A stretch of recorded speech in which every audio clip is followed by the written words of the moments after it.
시작에 앞서서 나중에 또 한번 제 이야기를 할 그런 기회가 있겠지만, 저는 정말 투자도 모르던 사람이었기 때문에 제가 투자를 공부해서 지금까지 이렇게 알게 된 것은, 전부 정말 제가 이 몸으로 체득한 경험을 바탕으로 한 겁니다. 그래서 오늘 내용도 제가 직접 공부하고 투자 경험을 쌓고 그 과정에서 생긴 그런 제 생각 이런 것들을 담은 거라 오늘 뭐 들어보시는 분들이 좀 도움이 되지 않으실까 그런 생각이 됩니다.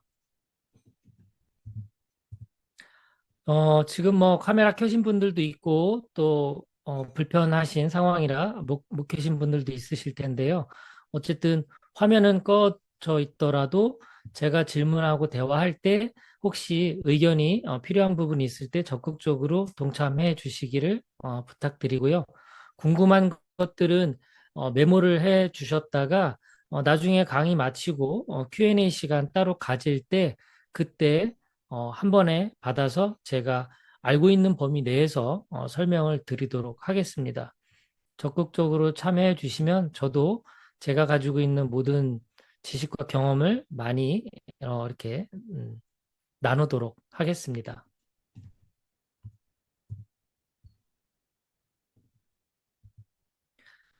저에 대해서 간단하게 소개해 드리면 투자인문학 연구소 운영하고 있습니다. 그 전에는 제가 나다움 인문학교를 운영했던 교장이었고요. 20대 때는 제가 반도체를 전공을 해서 석사 학위를 받았고, 그리고 40대에는 또 전공이 좀 바뀌어서 애니어그램에 제가 심취를 해서 애니어그램 심리 상담 대학원을 또 졸업을 했습니다. 그리고 제가 삼각산 재미난 학교라고 제 딸아이가 다니는 대안학교인데요. 거기 대안학교에 또 홍보위원으로 활동하고 있습니다. 소심한 중년은 안전한 투자에 끌린다라는 책은 작년 7월에 제가 출간한 책이고요. 현재 1년 정도 지났네요. 제가 지난 5, 6년 정도 투자 공부했던 것들을 바탕으로 해서 담은 책이라서 또 읽어보시면 도움이 되실 것 같습니다. 자, 오늘 제가 진행하는 순서는 우선 투자 인문학이 무엇인지 간단하게 짚어보고요. 그 다음에 여러 자산이 많이 있는데 그 중에서 저는 이제 ETF라는 주식 종목을 오늘 좀 소개를 해 드릴 겁니다.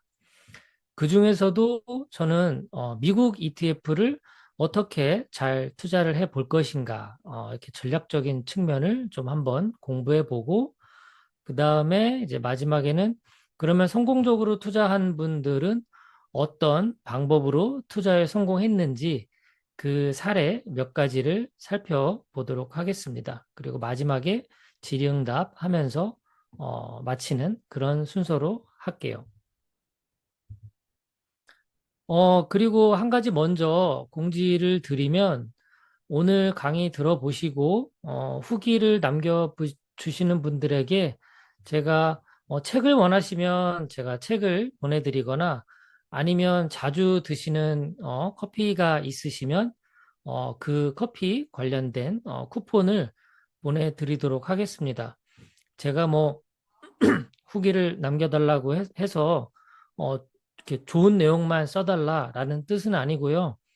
그냥 편안하게 적나라하게 써주세요. 뭐 마음에 안 드는 게 있으면 그냥 마음에 안 드는 그런 내용도 써주시고 또 좋은 게 있으면 적극적으로 너무 좋았다 이런 것도 말씀 남겨주시면 제가 또 참고해서 다음 강의 때 조금 더 나은 강의를 준비하는데 보탬이 될 것 같습니다. 그래서 후기 많이 남겨주시면 책 또는 커피 쿠폰을 제가 쏘도록 하겠습니다.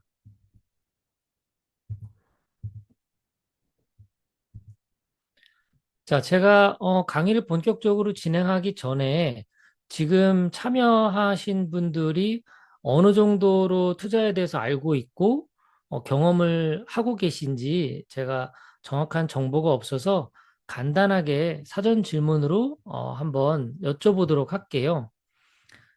첫 번째 질문인데요.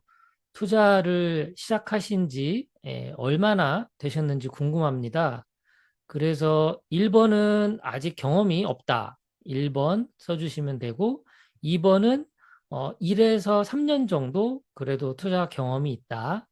그리고 3번은 3년 이상 꾸준히 투자하고 있습니다. 이제 이렇게 답변을 남겨주시면 제가 어, 오늘 오신 분들이 어느 정도 투자 경험을 갖고 계신지 참고를 해서 느 쪽에 더 포커스를 맞춰서 설명을 드릴까 이렇게 이야기를 나눠보도록 할게요. 답변을 많이 남겨주셨는데, 1번 생각보다 많이 있으시네요. 투자 경험이 아예 없으신 분, 그리고 또 세 분은 1에서 3년 정도 투자 있으신 거.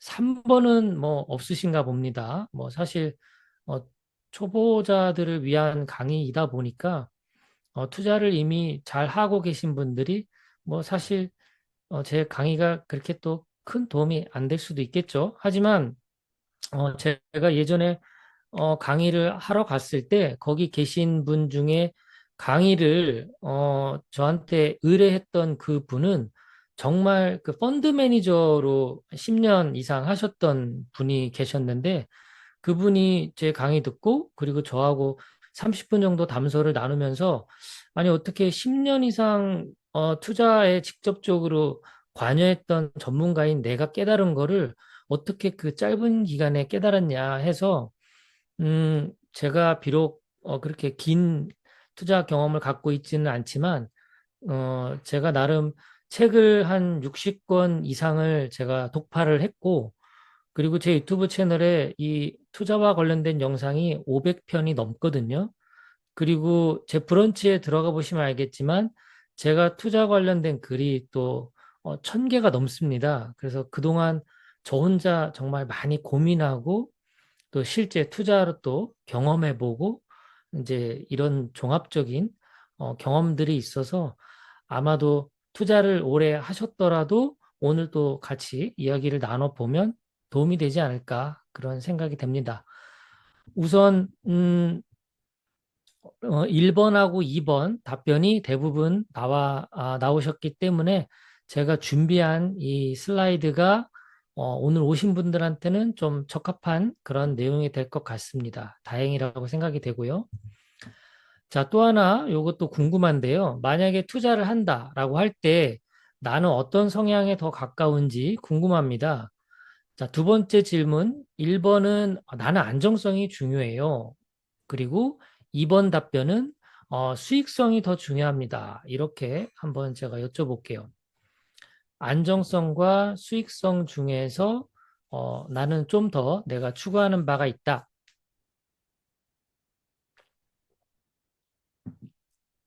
음, 안정성의 1번을 4분, 그리고 2번이 2분, 그리고 안정성과 수익성 두 마리 뜯는 거. 아예 당연히 되죠. 네.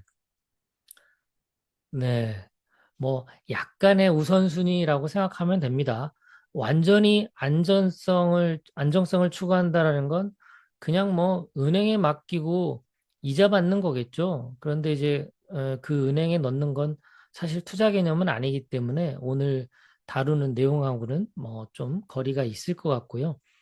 투자를 하는 데 있어서 안정성을 추구하는 것과 수익성을 추구하는 것, 둘 다 너무 중요합니다. 그래서 어떤 답변이든 상관이 없고, 오늘 제 이야기를 다 들어보시면 안정성과 수익성 두 마리를 다 잡는 방법이, 여기 숨겨져 있었구나라는 걸 결국 아시게 될 겁니다. 그래서 끝까지 잘 들어주시면 안정성 답변이든 수익성 답변이든 결국은 다 해당되실 거라고 봅니다. 답변 남겨주셔서 감사드리고요. 마지막 질문입니다. 투자에 대해서 어떻게 인식하고 있는지 궁금해서 질문을 드리려는 건데요.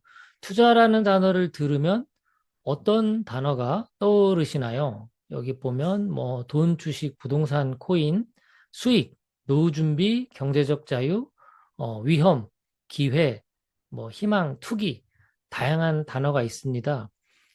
투자라고 이야기를 들었을 때, 딱 떠오르는 어떤 매칭되는 혹시 단어가 있으시면 여기 보기에 있으면 보기 중에 하나 선택해 주시고 보기 없다. 그러면 그냥 평소에 갖고 있던 투자 단어의 어떤 떠오르는 이미지를 단어로 또 적어 주시면 제가 참고가 될 것 같아요.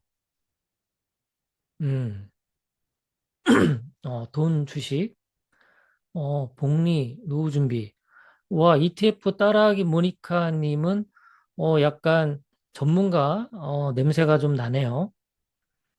노후 준비, 부동산, 네, 경제적 자유, 주식. 주식이 공통적으로 많이 들어가 있네요.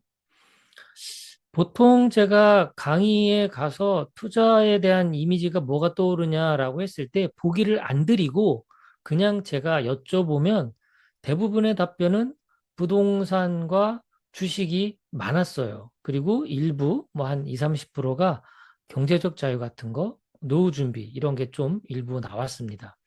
아직까지는 부동산이나 주식 이런 것들이 투자하면 떠올리는 것과 좀 매칭이 되는 단어가 아닌가 싶어요.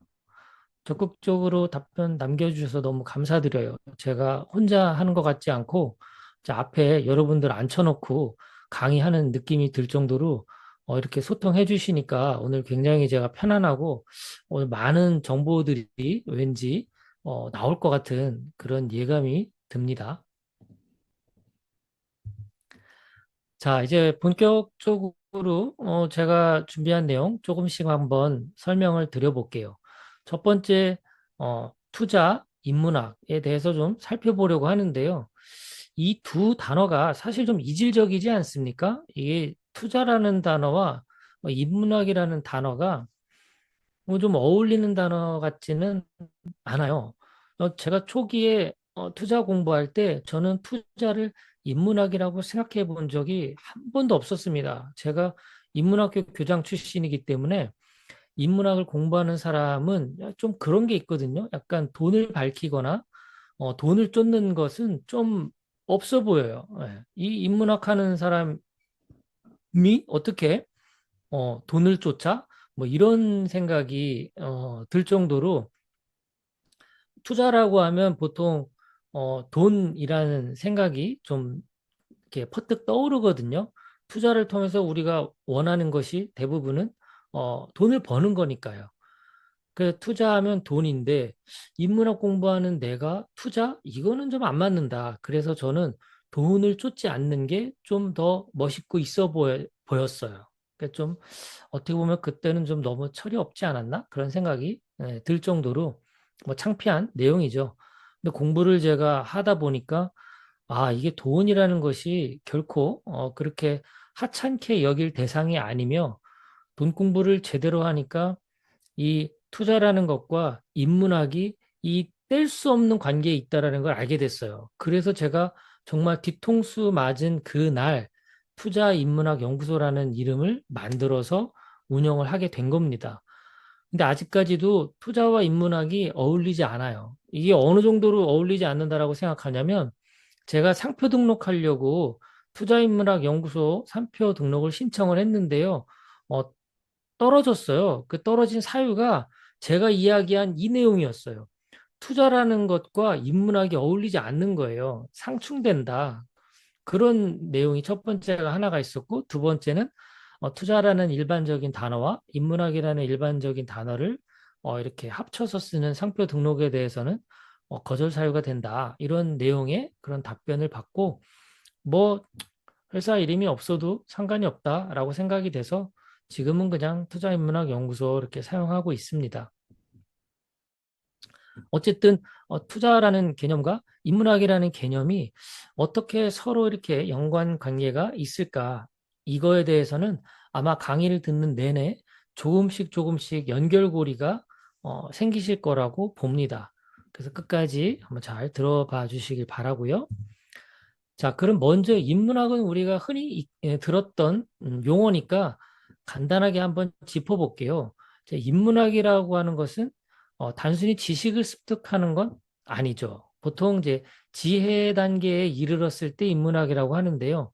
개념을 이해하고 소화하고 자기 것으로 만드는 과정, 여기까지를 인문학이라고 합니다. 그러니까 내가 논어맹자책을 10권, 20권 봤다고 해서 인문학을 내가 제대로 그러면 소화하고 내 것으로 만든 것이냐라고 했을 때는 그렇지 않는 경우가 많죠. 그래서 그런 지식만 가지고는 인문학이라고 평가하기는 어렵고 결국 논어 맹자에서 이야기하는 그 핵심적인 내용을 내 삶으로 끌고 와서 내가 그 삶을 살아가고 있을 때 그때 이제 인문학이다 이렇게 이야기할 수 있을 겁니다. 마찬가지로 철학이라고 하는 거, 철학을 배운다면 철학적으로 사고하는 힘을 길러야 되겠죠. 그리고 문학을 배운 그런 사람이 있다면 문학, 인간을 더 깊이 이해하는 감수성을 내가 얻는 것. 결국은 삶을 통해서 그것을 보여주는 것. 철학도 문학도 그렇게 이어지는 것 아닌가 싶어요. 그렇다면 투자 인문학이라는 것도 마찬가지 개념으로 설명을 드린다면 투자라는 것이 결국 삶으로 들어오는 거죠. 삶의 방식으로 보여지는 것이 투자다라고 말할 수 있을 것 같아요. 자, 그러면 투자 인문학을 정리를 하자면 투자를 인문학의 눈으로 바라보는 것이라고 볼 수 있습니다. 인문학의 눈으로 바라본다는 건 결국 지식만 습득하는 것이 아니라 그 지식을 내가 이해하고 소화시켜서 내 것으로 만드는 것이죠. 결국 풀어서 이야기한다면 투자에 담긴 인간의 심리, 뭐 욕망, 그리고 삶을 성찰하는 모든 것을 포함한 것이 투자 인문학의 개념이고요. 그리고 투자라는 것이 사실 어떤 숫자나 그래프 이런 것들로 성공을 대변하는 그런 경향이 강하죠. 가장 흔히 우리가 말하는 건 수익률일 겁니다. 내가 투자 좀 해. 그러면 우리들이 많이 체크하는 건 그래서 얼마 벌었어? 그래서 너 수익률이 몇 프로야? 이제 이렇게 이야기하는 경향이 있죠. 저도 초반에는 그랬어요. 주식 공부할 때 유튜브들이나 주식에 대한 전문가들이 무언가 이야기를 하면 그래서 당신은 얼마를 벌었는데 그래서 그 주식을 투자해서 100% 수익이 났어, 200% 수익이 났어 이런 것들이 되게 궁금했었어요. 그래서 그런 것들이 어떤 성공의 지표라고 생각이 들었는데 좀 더 공부를 하다 보니까 그 외의 것들, 중요한 것들이 많다는 걸 알게 됐습니다.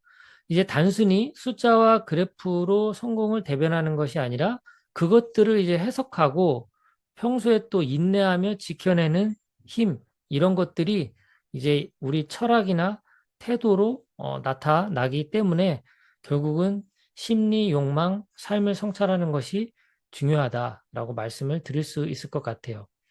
투자 인문학은 이제 이렇게 이해를 하실 수 있을 것 같습니다. 자, 여기까지 좀 말씀을 드렸는데 내용이 혹시 어렵거나 그렇진 않으십니까? 제가 그 좀 쓰는 어떤 용어나 이런 표현이 듣기에 좀 이해가 좀 안 되거나 어렵다 싶으면 또 자연스럽게 채팅창에 남겨주시면 조금 더 제가 또 이렇게 고민을 해 가면서 같이 해 보겠습니다. 아직까지는 잘 이해가 되시는 것 같네요. 자, 지금 이 화면은 어딜까요? 야구장이죠? 야구 좋아하시나요? 저는 이제 그 충북 연고지이다 보니까 한화 이글스를 좋아하거든요. 그래서 지금 한화 팬들이 여기 이렇게 앉아서 응원하고 있는 모습입니다. 저는 사실 이 야구를 떠올리면 제일 먼저 떠오르는 분이 계세요. 저희 장모님이신데, 장모님이 좀 안타깝게도 지난 5월에 저희 장인어른 곁으로 이렇게 멀리 떠나셨습니다. 1년 정도 이제 투병 생활을 하셨는데, 투병을 거치는 동안에 이제 저희 집에도 몇 달 머무르셨어요.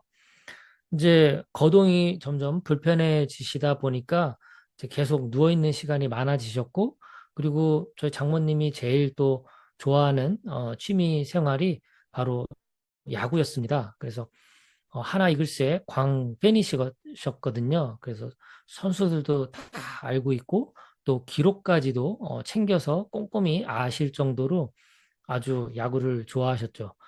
본방을 보고 나서 또 이 뉴스가 다 마치고 나면 하이라이트까지 꼭 보고 주무셨던 그런 기억이 납니다. 자, 그런데 야구장에 가시는 분들의 공통점은 야구 규칙을 제대로 알고 있는 분들이죠. 스포츠는 그 게임 규칙을 모르면 정말 재미가 없습니다. 그래서 스포츠를 좋아하지 않는 분들의 공통점은 바로 그 규칙이나 개념을 전혀 모르는 그런 분들이라고 볼 수 있어요. 우리 대한민국은 이제 민주주의 그리고 자본주의 이 두 개가 큰 축으로 돌아가고 있죠. 결국 자본주의라는 것도 거대한 게임의 한 형태로 이해를 한다면 그 안에서 돌아가고 있는 원리, 규칙, 개념 이런 것들을 이해한 사람과 그렇지 않은 사람은 우리가 마치 야구장에서 야구를 구경하는 사람처럼 훨씬 재밌는 사람이 있는가 하면 정말 재미없게 그리고 나와는 거리가 있는 나와는 아무 상관이 없는 그런 이야기들 아마 하는 분들이 계실 것 같아요. 자, 그래서 지금 뭐 하나가 2등인가요? 아무튼 성적이 또 좋아서 가을 야구가 기대되는 그런 상황입니다. 이제 하나 이글스 뭐 팬들은 다 아시겠지만 최근에 또 이 손아섭 이 선수가 또 영입이 돼서 하고 있고 현재 또 좋은 그런 기량으로 경기를 하고 있습니다. 저희 장모님도 이 충주에 사시다 보니까 연고지인 한화의 오랜 팬이고 돌아가시기 전까지도 한화 이 경기를 늘 보시고 응원하시고 병원에 있는 동안에도 그랬던 기억이 나요. 결국 야구라는 것, 스포츠라는 것, 재미가 있으려면 규칙과 개념을 알아야 된다라는 거죠. 규칙과 개념을 알아야 재미가 있다라는 사실입니다. 이 개념은 그리고 이 규칙과 개념을 알아야 하는 건 결국은 우리가 현재 오늘 공부하고 있는 이 투자라는 세계도 마찬가지라는 것이죠. 규칙과 개념을 알면 결국 투자도 그리고 경제도 재미가 있어집니다. 신문 같은 거 뭐 요즘 보다 보면 뭐 금리가 올라간다. 금리가 내려간다. 대출 제도를 뭐 어떻게 바꾼다.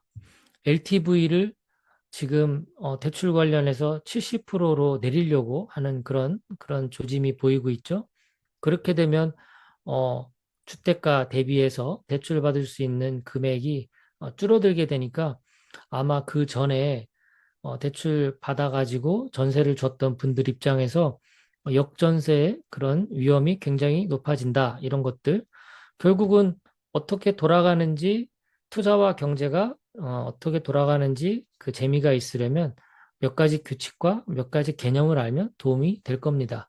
오늘 제가 많은 이야기를 할 수는 없겠지만 제가 아는 범위 내에서 규칙과 개념을 이해하실 수 있게 조금 도와드리도록 하겠습니다. 자, 우선 앞서 말씀드린 대로 대한민국은 정치는 민주주의 그리고 경제는 자본주의로 돌아가고 있습니다.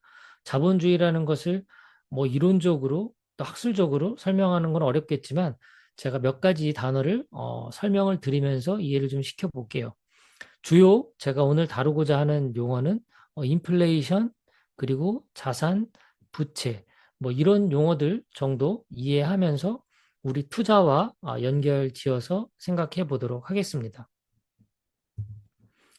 자, 우선 인플레이션 말씀을 좀 들어볼 건데요. 혹시 인플레이션이 무엇인지 생각해 보신 분 계신가요? 아니면 뭐 내가 좀 인플레이션이 뭐다라고 들어봤다. 뭐 정답을 제가 오늘 뭐 맞춰달라 그런 건 아니고 혹시 어떻게 인플레이션이라는 개념을 알고 계신지 궁금해서 여쭤봅니다.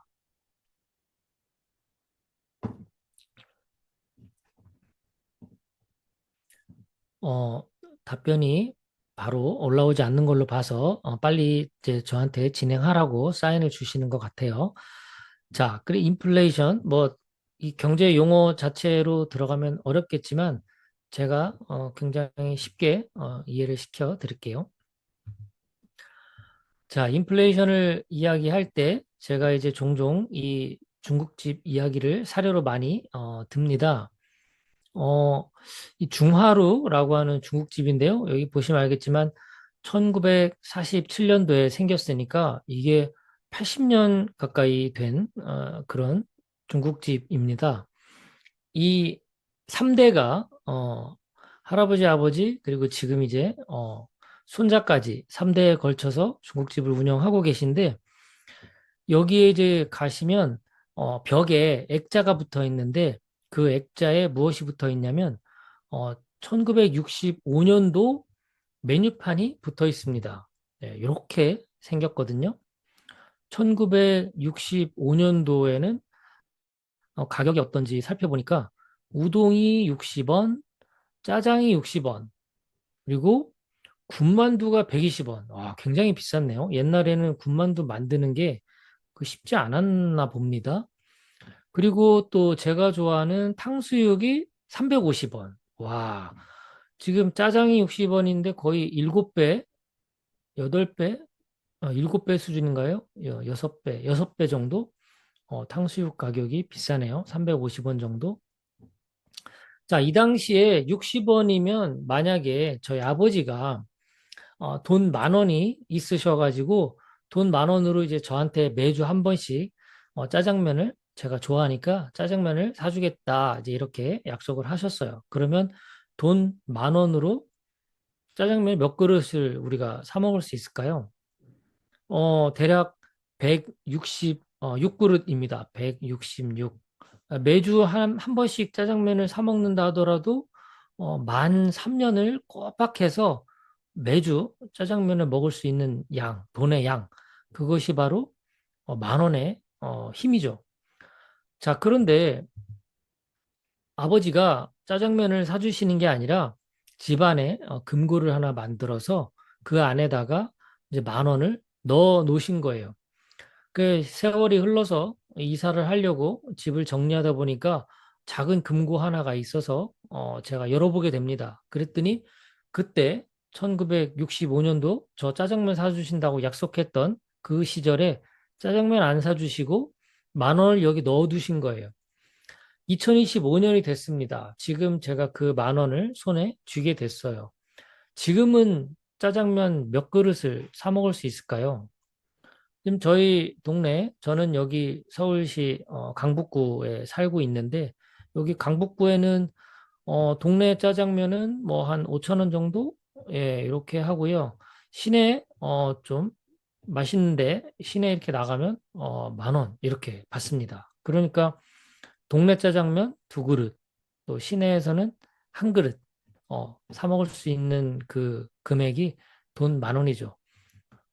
옛날 1965년도에도 10,000원이었고 2025년 현재에도 10,000원인데 왜 이렇게 가치의 차이가 날까요? 그것이 이제 인플레이션 효과 때문이라고 보는 겁니다. 물가는 올라가고 화폐 가치는 떨어지는 현상.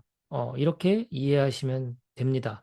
인플레이션은 물가는 올라가고 화폐 가치는 떨어지는 현상. 이렇게 이해하시면 될 것 같아요.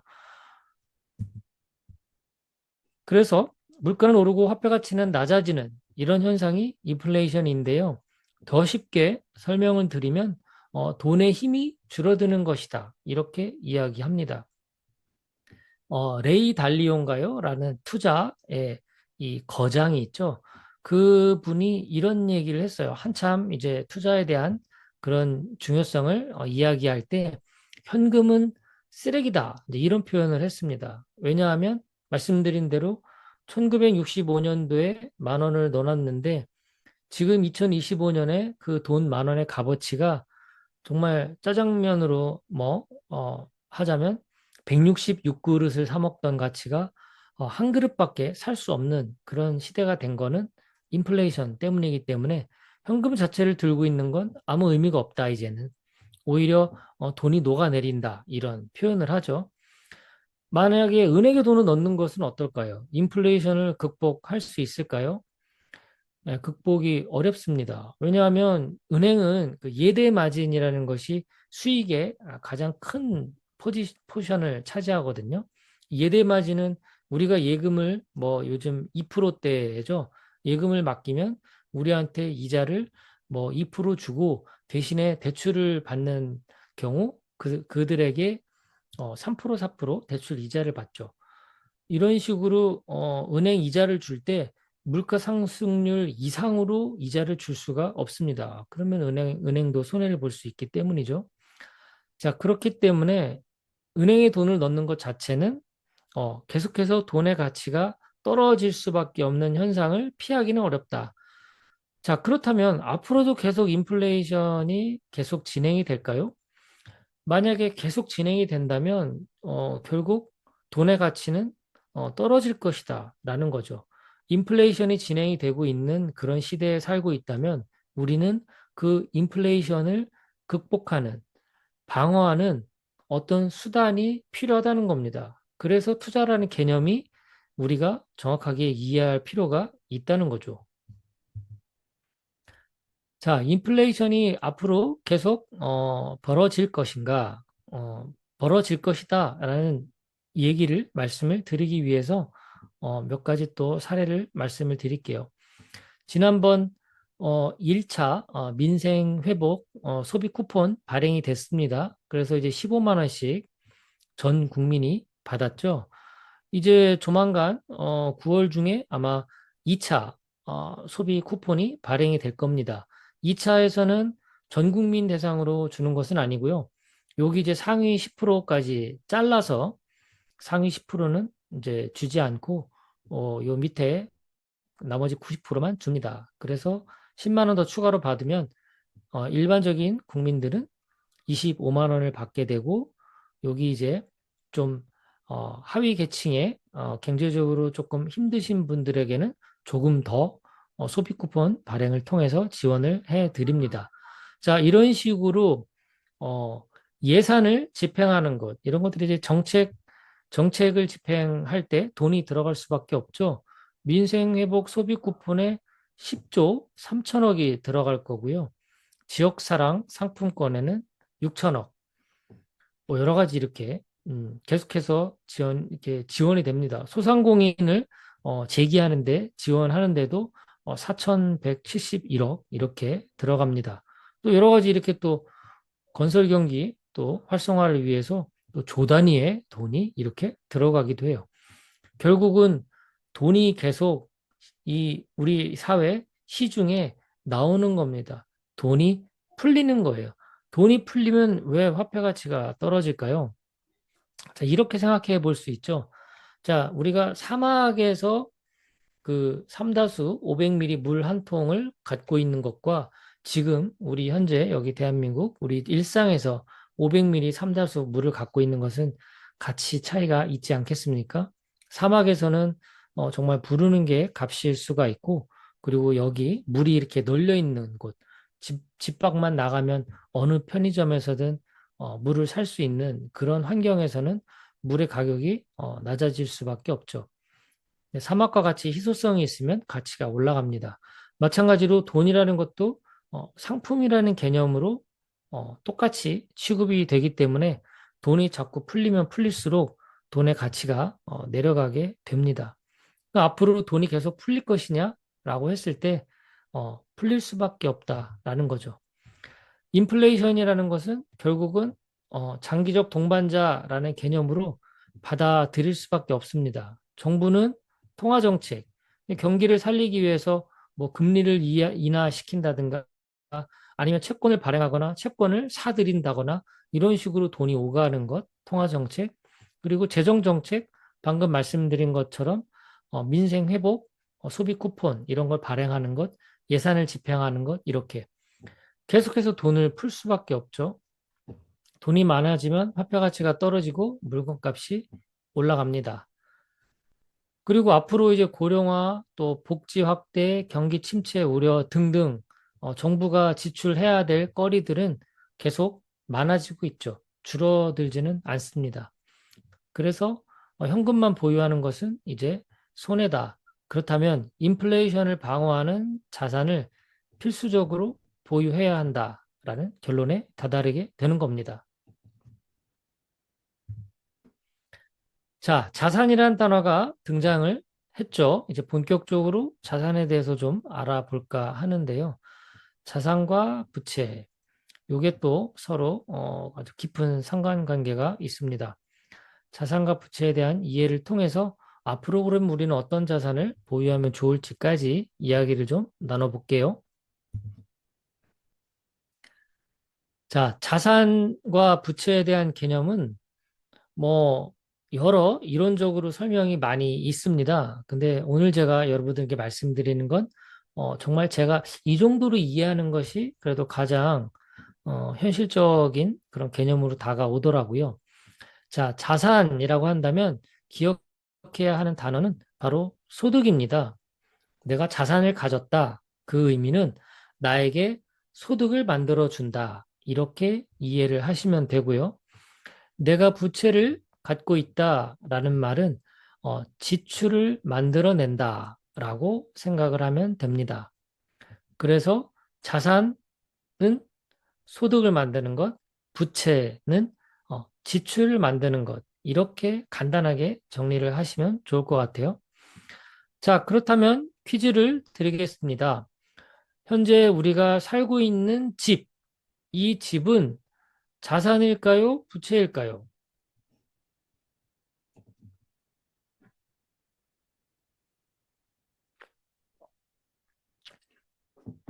한번 찍어 보시겠어요? 자산인지 부채인지?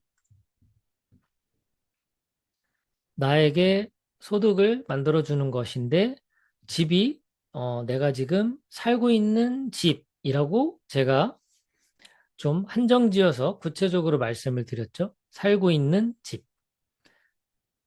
자산, 부채, 부채, 부채. 이렇게 말씀 주셨네요. 지역에 따라 다를 수도 있다. 이렇게 말씀 주신 분, 어, 어떤 의미로 저렇게 말씀하셨는지 조금 가늠은 됩니다. 어쨌든 좋은 증상입니다. 두 가지 답변이 다 나왔다라는 건 제가 또 강의를 더 재밌게 할 수 있는 요소가 되니까요. 자, 살고 있는 집은, 사실 자산과 부채의 개념을 모두 갖고 있는 건 맞습니다. 그런데 구체적으로 들어가 볼 필요가 있는데, 자, 우선은 집을 우리가 살 때 세금 내죠. 취득세, 보유세, 그리고 부동산 복비, 이런 것들을 냅니다. 그래서 집을 살 때 돈을 내요. 이미 돈이 나갔어요. 아직 소득이 없습니다. 자, 살고 있는 동안에는 소득이 있나요? 이제 재산세라고 해서 보유하는 기간 내내 세금을 냅니다. 그리고 집이 내 소유로 되어 있으면 건강보험료도 올라가죠. 그래서 결국은 또 지출이 더 발생을 하게 됩니다. 자, 보유하고 있는 동안 계속 소득은 없고 지출만 나갔네요. 자, 이제 소득이 발생할 시점이 있는데 바로 팔 때죠. 팔 때. 양도소득세 또 세금을 냅니다. 그리고 이익이 남았다면 이익이 남은 거에 대해서는 내가 이제 소득이 생겨요. 뭐 예를 들어서 뭐 한 5억을 주고 내가 아파트를 하나 샀어요. 근데 한 5년 정도 지나서 부동산 가격이 많이 올라가지고 이게 이제 8억에 해당이 된 겁니다. 우와, 3억이나 올랐어요. 어마어마하죠? 자, 그렇다면 이제 8억이 된 시점에 내가 이제 빨리 이 부동산을 팔고 이 3억이라는 이익을 내가 취해야 되겠다. 이렇게 생각을 합니다. 자, 그렇다면 자, 8억이 된 시점에서 우리가 다른 데로 이제 이사를 가야 돼요. 그러면 5억 살던 집과 이 8억 살고 있는 이 집이 이제 좀 달라졌겠죠? 우리 집이 8억 올랐는데 다른 집은 5억일 리는 없잖아요. 대부분이 이것만큼은 똑같지는 않더라도 뭐 7억 오른 곳도 있고 그리고 뭐 9억 오른 곳도 있고 이렇게 오르겠죠. 어쨌든 8억 올랐으면 다른 집도 거의 올랐을 가능성이 많아요. 그렇다면 8억에 팔았지만 내가 지금 현재 컨디션과 비슷한 곳으로 이사를 가려고 한다면 7억이나 8억이나 9억 정도 되는 집으로 가야 돼요. 그러니까 실질적으로 나한테 이득이 얼마나 될지 이게 이제 퀘스천이 되는 겁니다. 그런데 우리가 3억을 우리 손에 쥐어서 소득으로 인정을 받으려면 이 5억짜리 집 이 정도 컨디션으로 바꾸면 되죠. 그러면 8억이 아니라 뭐 변두리 아니면 지방 이런 데로 가거나 아니면 뭐 30평에서 20평 사이즈를 줄이거나 이러면 8억을 팔고 5억으로 옮긴 다음에 3억이 제대로 내 수익이 되는 거예요. 그런데 대부분은 자기가 살던 집을 줄인다라는 건 그렇게 생각만큼 쉽지 않습니다. 그래서 저는 살고 있는 집이라는 건 부채일 가능성이 크다라고 저는 이제 말씀을 드리는 거예요. 물론 이제 요 잠재 가치가 있어서 나중에 소득으로 만들 수는 있어요. 이제 집이 이제 자산이 되는 방법은 있죠. 임대를 주면 되죠. 예, 집을 임대를 주면 됩니다. 그래서 부동산 투자를 이렇게 좀 크게 하시는 분들은 좋은 집을 사서 거기는 세를 주고 자기는 월세를 살죠. 그런 식으로 세를 받아서 전세를 받아서 그걸로 다시 또 재투자를 돌리는 이런 식으로. 그러니까 결국은 어, 내가 살고 있는 집을 통해서는 소득이 발생되기 어려운데 임대를 주는 방식으로는 소득을 만들 수 있다. 그래서 저는 살고 있는 이 집은 자산보다는 부채에 가깝다라고 생각을 하는 게 낫다, 편하다 이렇게 생각을 하는 겁니다. 자, 두 번째 질문은 자동차. 우리 타고 다니는 차는 자산일까요? 부채일까요? 이건 조금 더 쉽겠죠? 네, 이거는 이제 앞서서 제가 살고 있는 집에 대한 개념을 말씀을 드렸기 때문에 쉽게 이렇게 이해가 되실 겁니다. 타고 다니는 자동차 값이 더 올라가는 경우는 거의 없죠. 예, 자동차는 이게 새 차를 사도 다음날 바로 그냥 원가 삼각, 감가상각이 이제 발생한다라고 얘기할 정도로 그냥 중고차가 되어 버립니다. 그래서 중고차가 되면 뭐 1년에 뭐 10%씩 막 이런 식으로 감가상각이 이루어지는 게 차죠. 더군다나 타고 다니는 동안에도 각종 세금, 유지비, 뭐 유류비 등등 정말 많은 지출이 발생되는 게 차입니다. 그래서 자동차는 부채가 되고요. 그리고 차가 이제 자산이 되는 경우는 이것도 마찬가지로 임대를 주는 방식이죠. 렌트카 같은 거. 어, 어, 이 지게차를 사셔서 지게차를 임대해 주는 분들이 있거든요. 그래서 이제 노후 연금처럼 활용하시려고 퇴직하는 분들이 지게차 같은 특수 차량을 중고를 싸게 매입을 해서 이걸 렌트를 줍니다. 그러면 뭐 한 달에 뭐 100만 원, 200만 원, 300만 원 이런 식으로. 그래서 타고 다니는 차는 부채고요. 렌트를 주면 자산이 됩니다. 집은 임대를 주면 자산이 되고 살고 있는 집은 대부분이 부채의 기능을 갖고 있죠. 자, 이렇게 자산과 부채에 대한 개념을 알아봤는데요. 자, 그렇다면 자산이라고 하는 건 우리에게 소득을 만들어 주는 것을 뜻합니다. 소득을 발생시키는 자산은 종류가 다양하죠. 여러분들도 뭐 잘 아시다시피 주식도 해당이 되고 부동산, 뭐 코인도 뭐 자산의 가치를 갖고 있습니다. 뭐 뭐 이런 원자재 이런 것도 자산의 가치를 갖고 있죠. 달러 이런 것도 보유를 하면 자산 가치가 있습니다. 이렇게 우리에게 소득을 발생시키는 것. 저는 그 중에서도 앞서서 여러분들이 투자에 대한 성향을 말씀 주셨을 때 안정성과 수익성, 안정성과 수익성 두 마리를 다 잡는 걸로 저는 이 ETF를 추천하는 겁니다. 주식 중에서도 한 종류인데요. 영어로는 Exchange Traded Fund라는 약자를 씁니다. 요 Exchange는 우리가 거래소라고 합니다. 거래소. 주식을 사고 파는 거래소. 요 Traded라는 뜻은 거래되는 이라는 의미고요. 그리고 요 펀드는 우리가 평소에 익히 들었던 그 펀드입니다. 그래서 익스체인지 거래소에서 트레이디드 거래가 되는 펀드다. 주식처럼 사고 파는 것이 가능한 펀드다. 이렇게 이해를 하시면 됩니다. 펀드 가입해 보신 분들 알겠지만 펀드라는 것은 내가 어떤 회사 종목이나 주식을 사는 게 아닙니다. 증권사에 우리가 자동 이체를 하죠. 뭐 5일, 10일, 15일 이렇게 이체 날짜를 걸어 놓으면 자동으로 뭐 한 구자에 10만 원, 두 구자 하면 뭐 20만 원 이런 식으로 펀드 가입하면 이체가 돼요. 그러면 증권사에서 그 돈을 받아서 펀드 매니저가 사고 파는 행위를 대신 하는 겁니다. 대신해 주니까 뭐가 발생할까요? 운영 수수료가 발생하죠. 예, 그 수수료가 좀 비싸고 ETF는 우리가 직접 주식처럼 사고 팔기 때문에 펀드의 종류지만 수수료가 작다. 이렇게 이해하시면 됩니다. 주식의 장점인 사고 파는 기능, 그리고 펀드의 장점인 10개 이상의 회사를 모아서 투자하는 개념, 이 두 가지의 장점을 모두 합한 게 바로 ETF입니다. 자, 그래서 ETF의 특징을 알아보면요. 주식처럼 편하게 거래하는 펀드입니다. 펀드의 특징은 제가 뭐라고 말씀드렸죠? 여러 회사를 묶어서 투자한다고 했죠. 펀드를 만들려면요. 이 최소한 10개 회사를 묶어야 돼요. 그러니까 어떤 펀드든 최소 10개 회사에 분산 투자하는 효과가 있어요. 그런데 뭐 나스닥 100 이런 것은 100 이런 용어를 들으면 이해가 되시겠지만 나스닥에 상장된 100개 회사에 투자한다는 뜻이고요.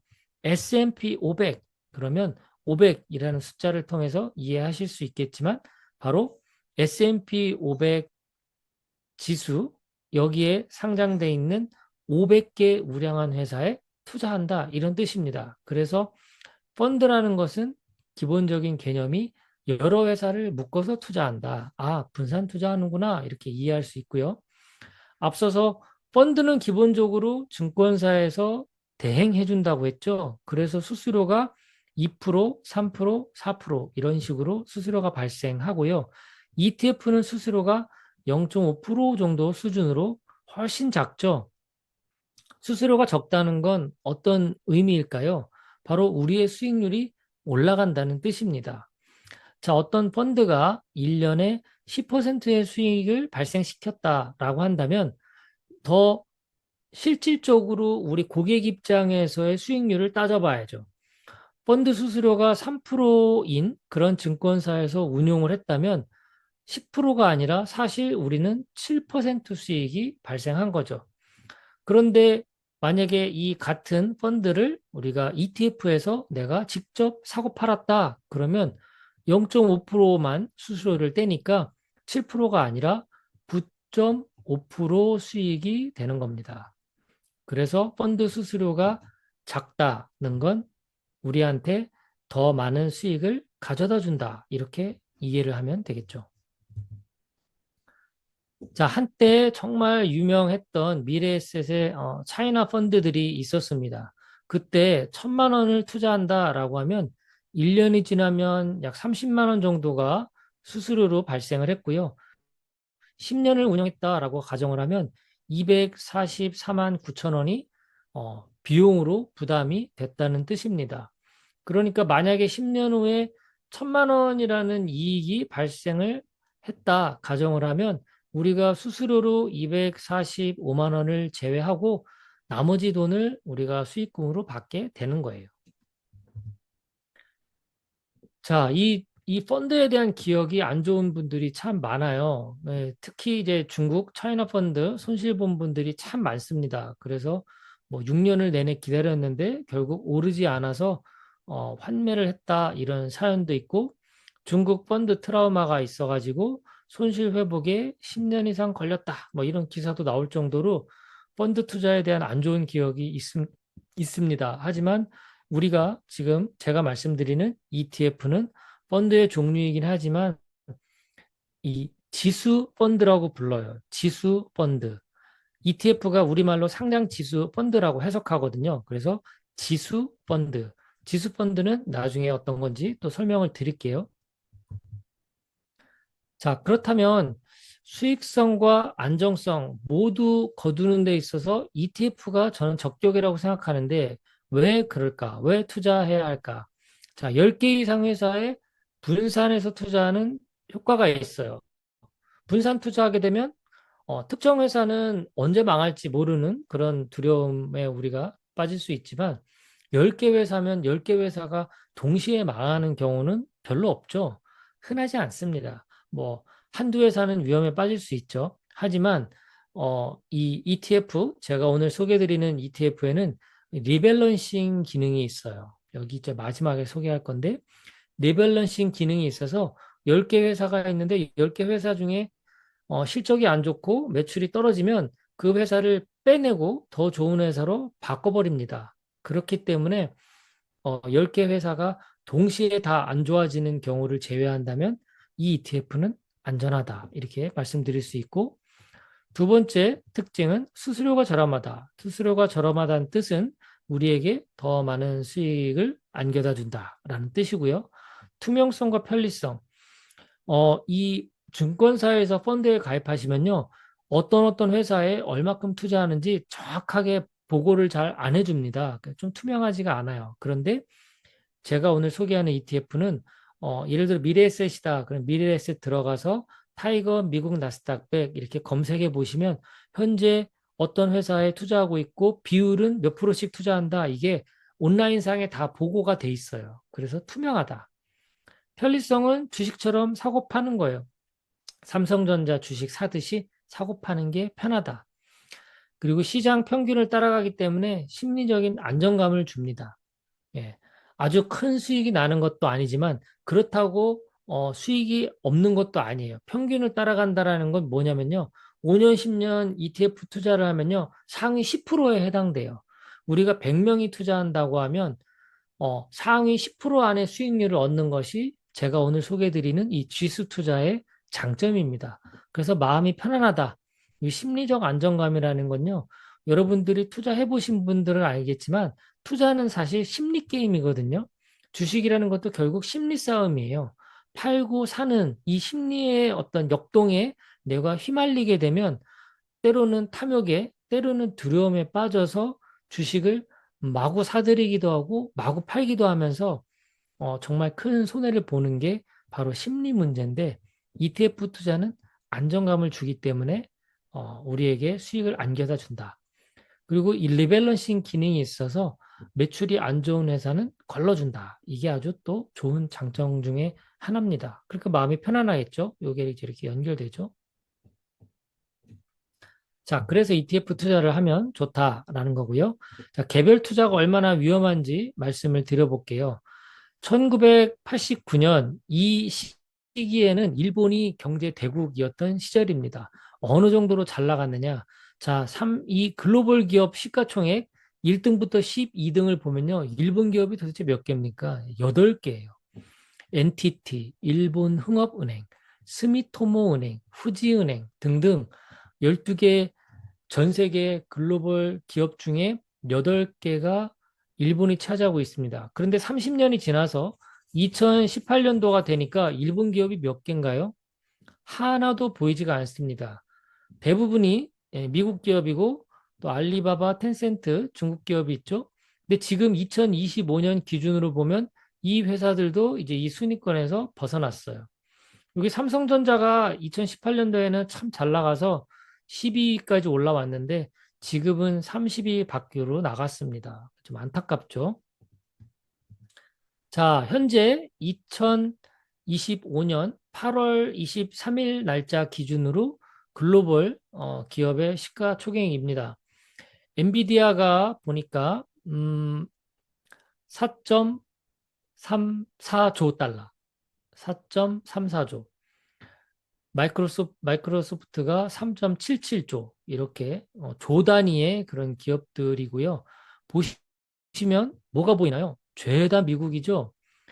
상위 10개 글로벌 시가총액 상위 10개 기업 중에 미국이 차지하는 게 9개입니다. 여기 사우디아라비아 하나가 있는데 여기 이제 국영기업이거든요. 석유 회사입니다. 이 회사를 제외하면 모두 미국 기업이고요.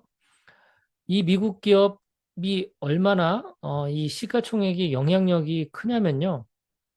제가 여기 대한민국 2.2조 달러 이렇게 했는데요. 대한민국에 상장돼 있는 회사가 대략 2,700개 정도가 됩니다. 2,700개 되는 회사들의 시가총액을 모두 합하면 2.2조 달러가 돼요. 그러니까 3천억 달러 정도가 되겠죠. 이 대한민국 전체 시가총액과 지금 보시면 아마존하고 비슷하죠. 그러니까 아마존을 팔면 대한민국 상장돼 있는 이 2,700개 회사 모두를 살 수 있는 그 돈이에요. 이게 바로 2.4조 달러. 자, 그렇다면 엔비디아는 4.34조니까 거의 대한민국 두 개를 두 나라를 살 수 있는 이 위력을 갖고 있는 게 바로 엔비디아입니다. AI의 가장 큰 수혜를 입은 그런 회사죠. 그러니 이 시가총액이 이 정말 조 단위의 그런 시가총액이 이 지구상에 미치는 영향력이라는 것은 정말 어마어마합니다. 정말 세상을 이렇게 어, 바꾸는 그런 위력을 갖고 있는 것이 바로 이 시가총액이 큰 회사들인데요. 말씀드린 대로 1위부터 10위까지 이 회사들에 만약에 내가 투자한다라고 했을 때 ETF의 장점은 뭐 예를 들어 버크셔 해서웨이 이거는 이제 투자 회사인데요. 이 버크셔 해서웨이가 매출이 떨어졌어요. 그래서 안 좋으면 이 회사를 빼고 그 다음 순위에 있는 11등에 있는 회사가 10등으로 올라옵니다. 그러면 그 회사로 투자를 바꿔요. 3개월에 한 번씩 리밸런싱을 하기 때문에 회사가 위험해지기 전에 조정이 됩니다. 안심이 되겠죠? 자, 이렇게 ETF 투자에 대한 그런 얘기들을 쭉 해봤고요. 보시면 제가 ETF 중에서도 미국 ETF에 투자해야 된다 이렇게 말씀을 드렸거든요. 왜 미국에 투자해야 되는가? 앞서 시가총액 10개 회사를 보고 짐작하셨겠지만 미국은요. 전 세계 글로벌 시장에서 미국이 차지하는 비중이 50%가 넘어요. 그러니까 우리나라를 비롯해서 나라가 많잖아요. 근데 미국 하나만 가지고 전 세계에서 50%를 얘가 미국이 다 가져가는 겁니다. 그 정도로 위력이 있고요. 세계 상위 100대 기업 중에서 미국에 본사를 두고 있는 회사가 60개가 넘어요. 그리고 상위 100대 기업이 미국 시가총액 말하자면 이 50%죠. 이 미국 시가총액 전 세계 주식시장의 50%를 차지하는 미국 시가총액 비중이 100대 기업만 갖고 했을 때 70%가 넘습니다. 그러니까 이 100대 기업이 가지고 있는 위력이 어마어마하죠. 그리고 시가총액 10개 중에 버크셔 해서웨이를 제외하고 8개 기업이 모두 빅테크 관련 기업이에요.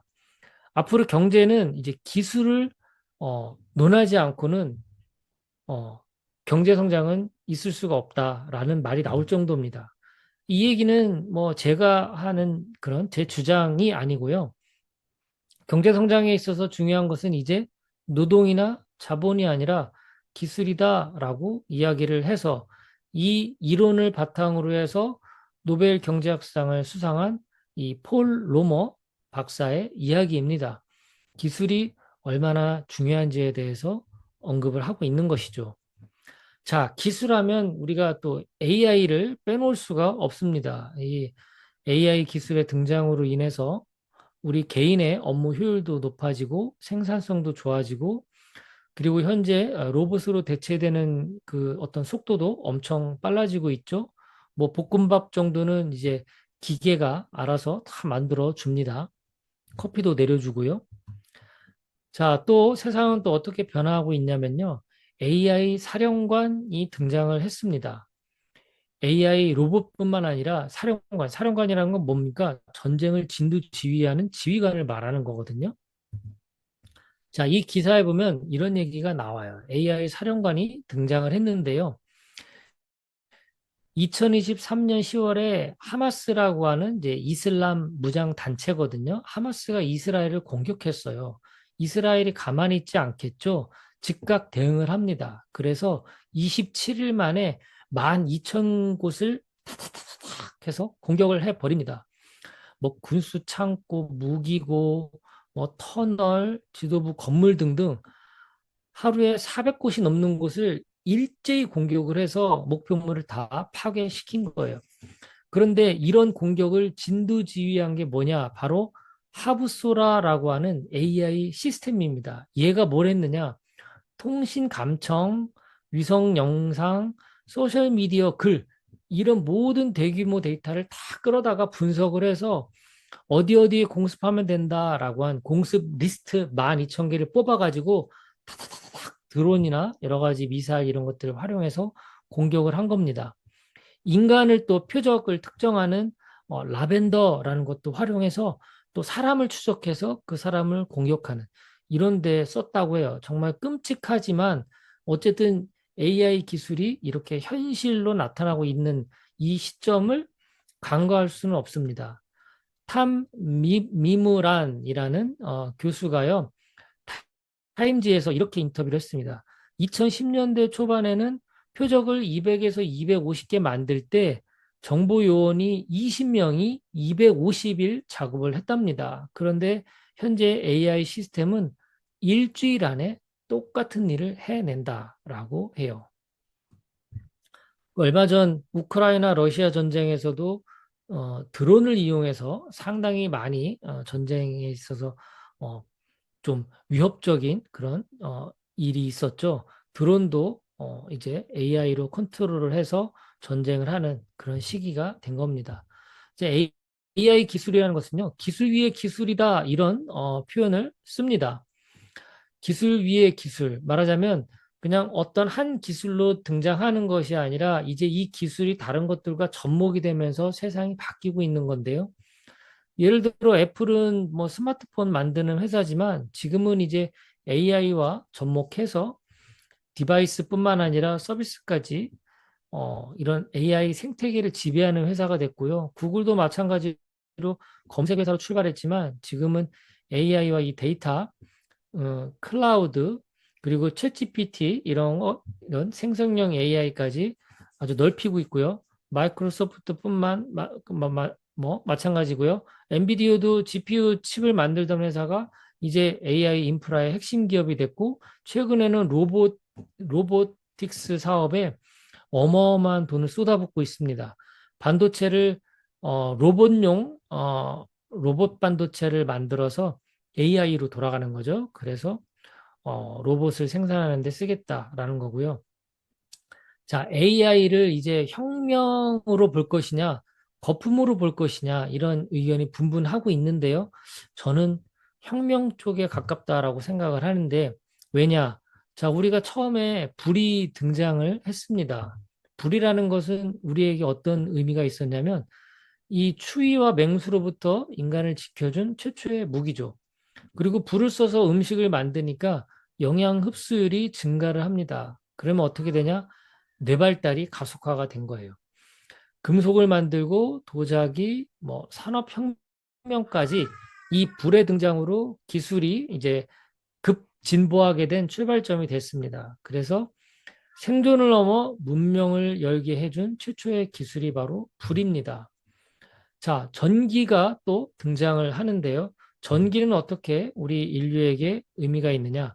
밤낮이라는 이제 개념이 바뀌면서 24시간 사회로 우리가 만들어졌죠. 전신, 전화, 라디오, TV, 지금 우리가 하고 있는 이 줌이라는 것도 전기의 힘으로 돌아가는 거고요. 그리고 빅데이터, 클라우드 이런 모든 것들을 관장하고 있는 데이터 센터, AI와 관련된 데이터 센터도 전기가 없으면 돌아가지가 않아요. 현대 도시 문명을 이제 전기가 만들었고요. 가정의 효율과 기업 생산성 향상에 이 전기로 인해서 문명이 발달이 됐죠.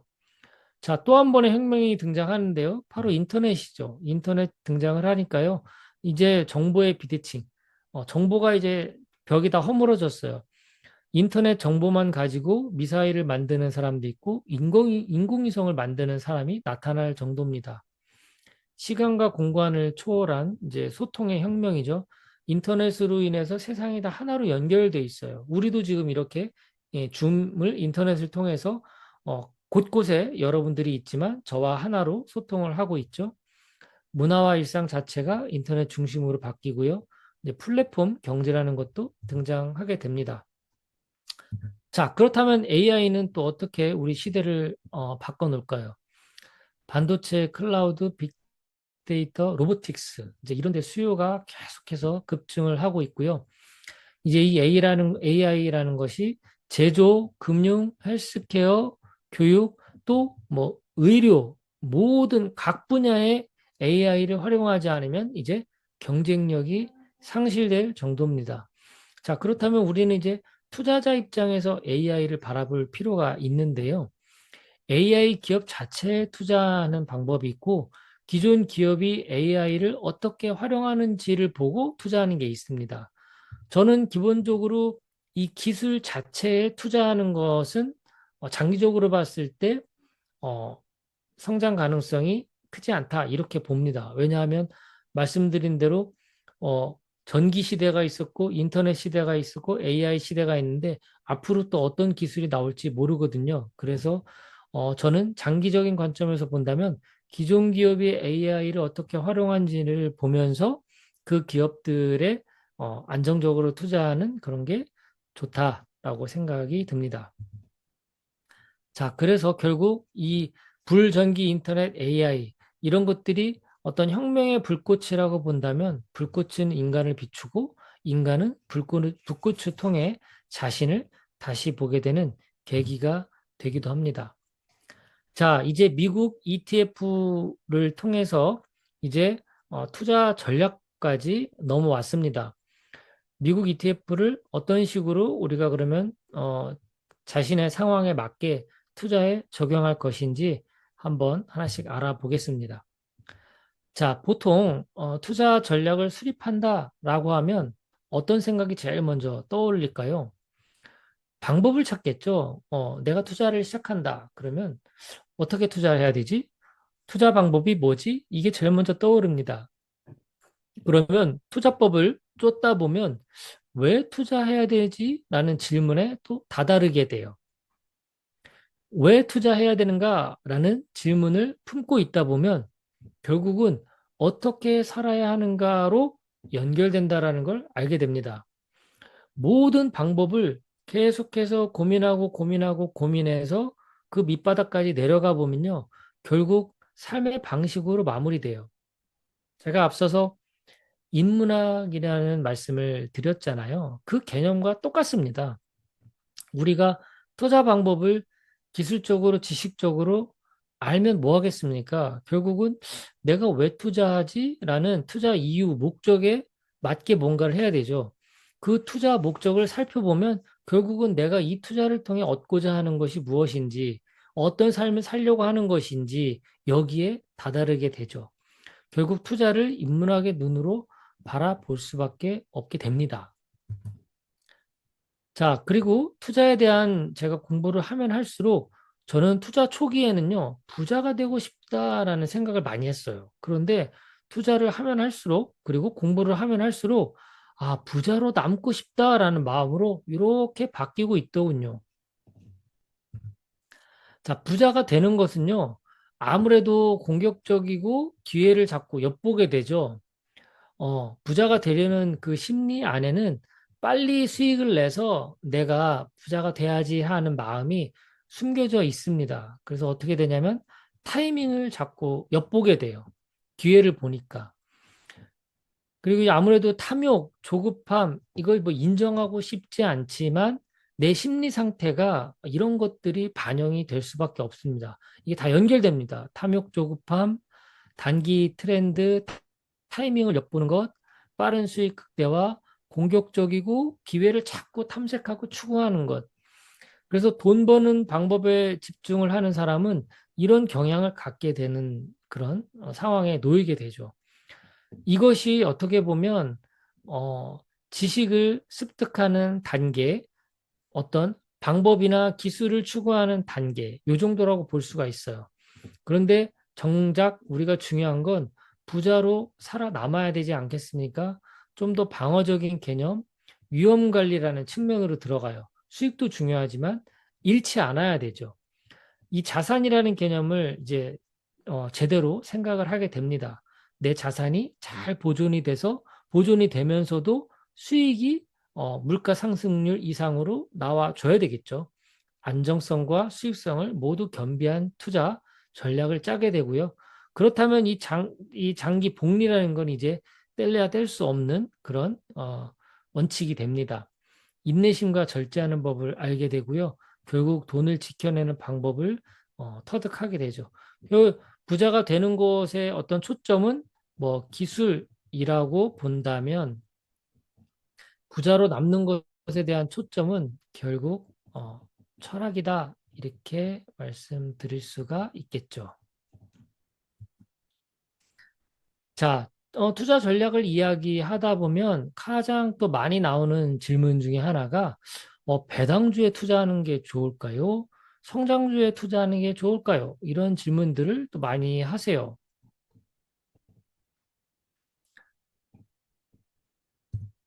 자, 배당주와 성장주, 어떤 식으로 우리가 기준을 잡을 수 있냐면요.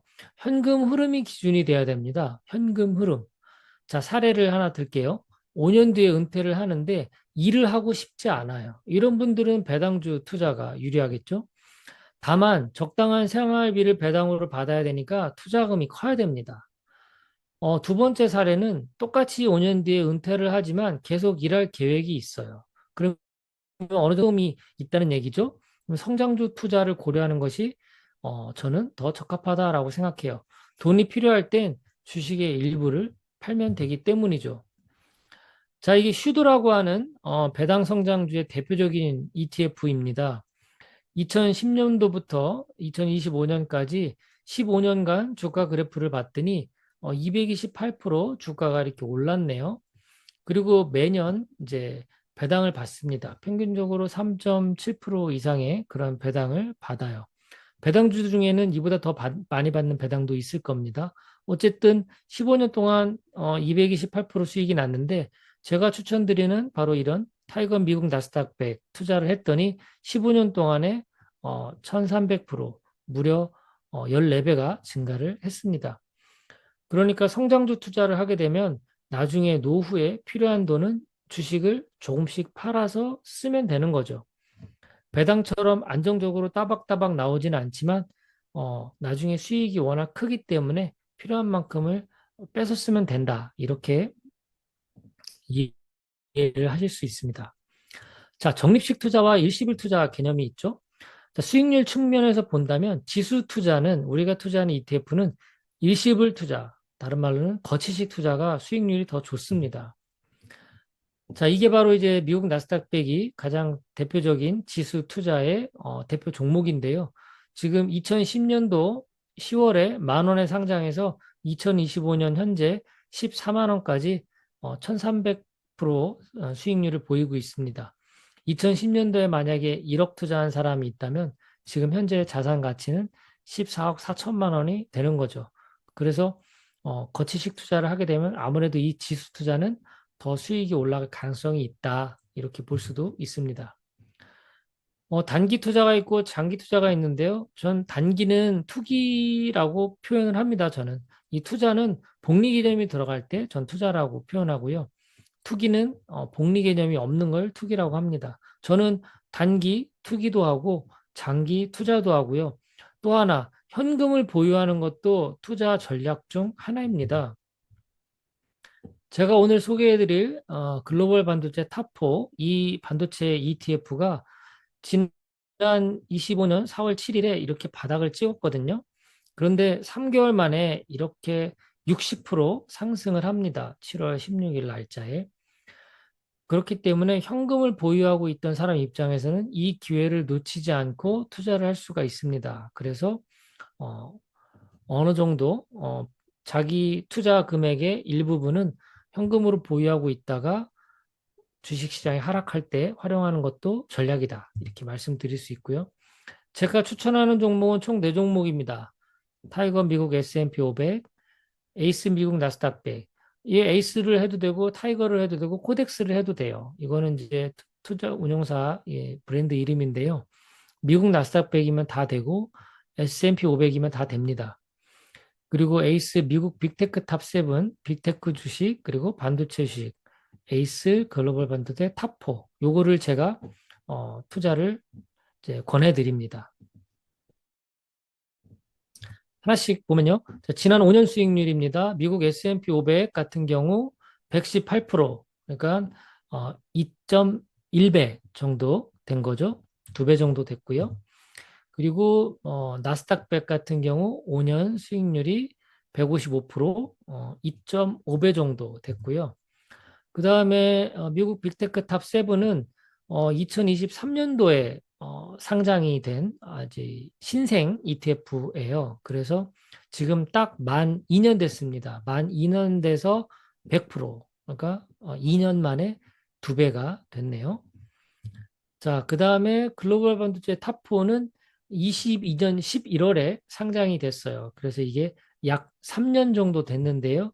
200% 상승했으니까 약 3배 이렇게 상승했다고 보시면 됩니다. 2년, 3년, 5년 안에 두 배가 됐다. 어떤 분들은 뭐 수익률이 너무 낮다라고 보는데 저는 5년 안에 두 배만 되면 정말 괜찮은 수익이 아닌가라고 판단을 합니다. 자, 제가 오늘 소개해드린 건 국내 상장 미국 ETF입니다. 왜 제가 국내 상장 미국 ETF를 소개했냐면 바로 이 ISA 계좌와 연금 계좌에서 투자하면 훨씬 우리 이 수익에 이득이 되기 때문이에요. 증권사에서 계좌를 만들면요. 뭐 예를 들어 키움증권이다. 그러면 키움증권에서 만들면 보통 위탁 계좌가 만들어져요. 위탁 종합 계좌 이런 것들이 만들어집니다. 은행에서 통장 갖고 있는 거랑 똑같아요. 여기서 주식 거래를 하면요. 15.4% 만약에 100만 원 벌면 15.4% 세금으로 원천 징수돼요. 배당을 또 받으면 15.4% 빠져나갑니다. 그냥 자동으로 빠져나가는 거예요. ISA에서 투자하게 되면요. 뭐 나머지는 조금 더 공부를 해보시면 좋겠고요. 수익률 측면만 제가 간단하게 말씀드리면 9.9% 세금만 내요. 15.4%에 비하면 정말 많이 낮아졌죠. 그리고 연금 계좌에서 만약에 투자하게 되면요. 연금 받을 때 5.5%만 내면 됩니다. 그러면 더 우리가 어, 세금이나 수수료가 낮아지니까 결국은 우리의 수익이 올라간다는 뜻입니다. 그래서 ISA 계좌, 연금 계좌에 대해서 필히 공부를 해 보시면 좋을 것 같아요. 그래서 여기서 투자하는 것을 권장을 드립니다. 근데 만약에 직접 투자할 수도 있어요. 직접 투자를 미국에도 보면 미국 나스닥 100이 미국 현지에도 있어요. 달러로 사면 되거든요. QQQ라고 하는 주식이 있어요. 그걸 사면 되는데 여기는 세금이 1년에 250만 원 비과세 혜택을 주고 나머지 수익에 대해서 22% 세금을 내면 됩니다. 그래서 저는 ISA 계좌와 연금 계좌를 적극적으로 활용해서 노후 자산을 만드는데 활용하셔라. 그래서 여기에서 투자하기에 가장 적합한 주식이 바로 제가 앞서 소개해드린 그 미국 ETF들이다. 이렇게 정리를 할 수 있습니다. 국내 상장 ETF를 활용하게 되면요. 연금 계좌에서 연 1,800만 원 투자할 수 있고요. 배우자까지 포함하면 1년에 3,600만 원 가능하고요.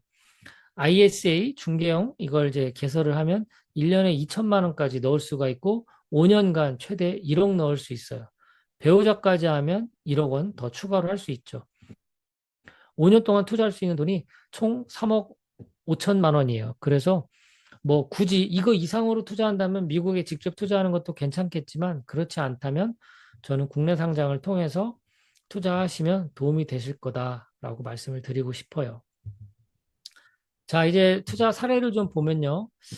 뭐 저는 투자 사례라고 말씀드리기는 좀 그런데 그래도 제 이야기를 좀 해보면 저는 삼성전자 우선주를 처음 투자 시작을 했거든요. 초반에 이익이 잘 났어요. 그래서 막 1,000만 원, 2천만 원 이렇게 이익이 되니까 이 초보가 그냥 겁도 없이 막 투자를 합니다. 있는 돈 없는 돈 다 끌어 모아가지고 투자를 했는데 결국은 이렇게 상승하던 그래프가 꼭지를 찍고 하락을 하기 시작하더군요. 그래서 제가 견디다가 도저히 안 되겠다 해서 이렇게 살짝 올라갔을 때 그냥 다 팔고 나왔습니다. 결국은 2천만 원 가까운 손해를 봤는데요.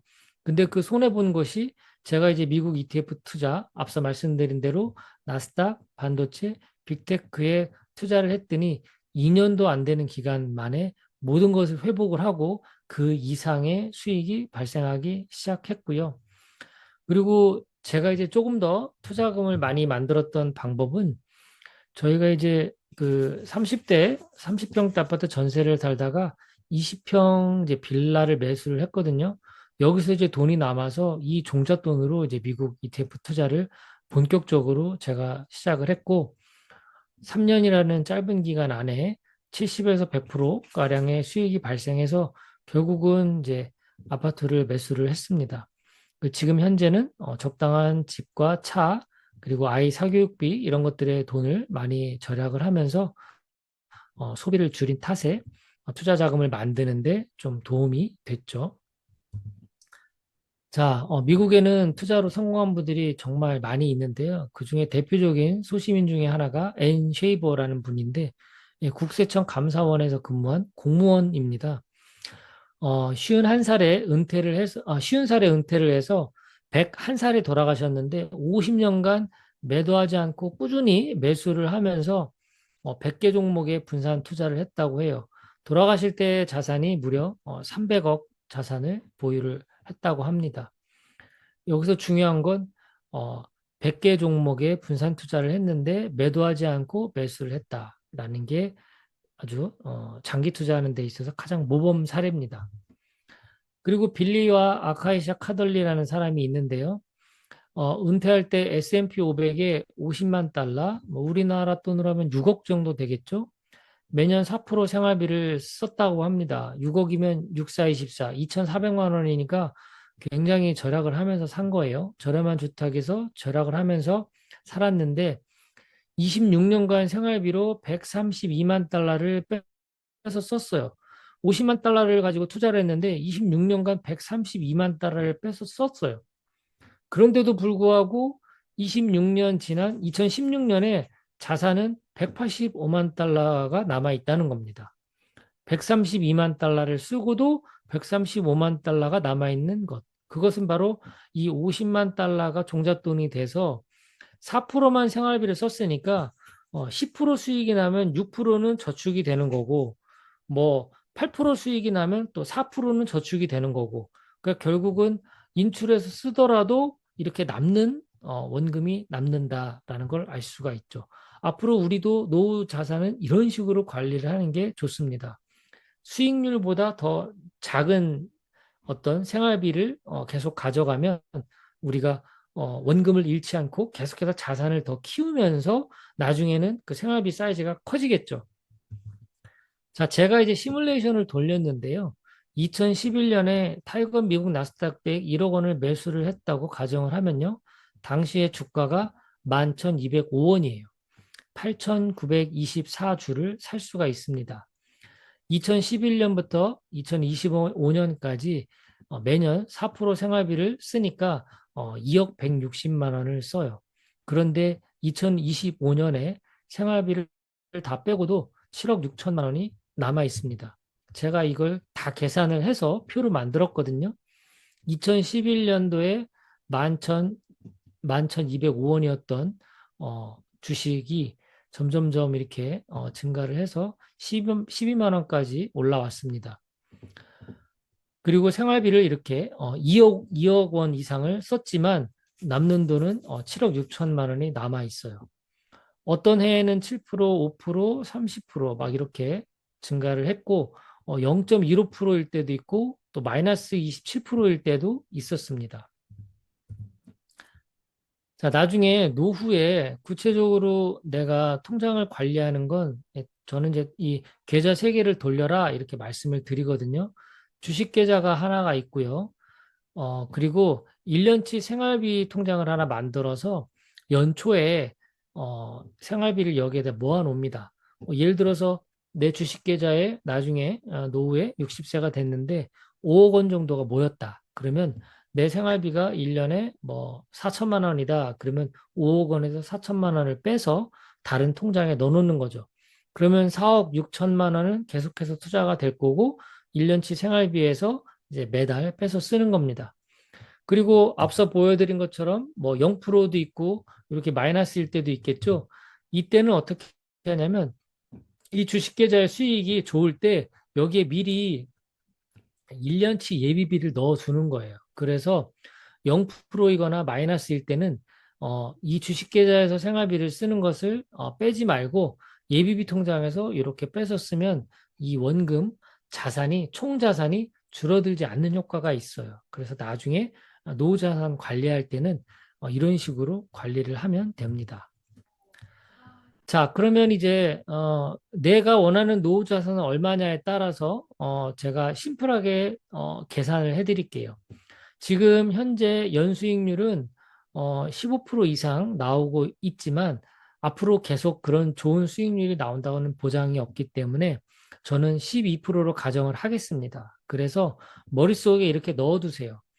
매월 10만 원씩 20년 투자하면 1억이 된다. 이렇게 하나 기억해 두시고 그 다음에 목돈으로 1,000만 원을 투자하고 20년을 기다리면 1억이 된다. 이렇게 머릿속에 넣어두시면 됩니다. 만약에 20년 후에 나는 10억을 만들고 싶어. 그러면 매월 50만 원씩 내가 20년 투자하면 5억이 될 거고 그리고 목돈 5천만 원이 내가 있어서 이걸 한 번에 투자한다. 그러면 이 돈도 나중에 20년 뒤에 5억이 되겠죠. 그러면 적립식, 거치식 투자를 모두 활용하면 나중에 10억 자산을 만들어서 노후에 이 자산을 쓸 수 있게 됩니다. 머릿속에 이렇게 심플하게 계산을 해서 넣어두시면 내가 매달 얼마를 적립식 투자를 할지 계산이 될 수 있고 그리고 목돈이 생길 때마다 또 계속해서 투자를 해서 노후 자산 사이즈를 키울 수 있습니다. 자, 이제 시간이 거의 다 돼서 마무리를 하겠습니다. 앞서 많은 설명을 했는데 그 설명을 내가 다 잊어버렸다, 기억할 수 없다. 그러면 이것만 기억하세요. 미국 ETF를 매수한다. 적립식이든 거치식이든 좋습니다. 돈만 생기면 투자하세요. 두 번째는 5년 이상 보유하세요. 왜 5년일까요? 복리효과가 나타나기 때문이고요. 그리고 하락장에서는 또 추가 매수하세요. 주식시장이 이렇게 떨어졌을 때, 이렇게 바닥에 있을 때 저가 매수할 수 있는 정말 명품을 싸게 살 수 있는 기회입니다. 이렇게 하시고, 그 다음에 일반 계좌에서 투자해도 되겠지만, 연금 계좌와 IS를 적극적으로 활용하면 세금 혜택이 있습니다. 세금 혜택을 받으면 우리 수익이 더 증가하게 되죠. 그러면 우리가 원하는 노후 자산을 더 많이 만들 수 있을 겁니다. 자, 오늘 강의가 여러분들께 어떻게 다가갔는지 정말 궁금한데요. 정말 도움이 됐고 의미가 있었다 싶으면 만약에 우리 김 대표님한테 제가 또 제안을 드린다면 제가 할 수 있는 강의 중에 또 재미난 게 거장들의 명언으로 배우는 투자와 인문학 특강이 있는데 또 개설해 보면 어떨까 그런 말씀을 또 들어봅니다. 자, 제가 오늘 준비한 내용은 여기까지입니다. 이렇게 어떻게 들으셨는데 도움이 되셨는지 모르겠네요. 이제 질문들 있으시면 질문 남겨주시면 제가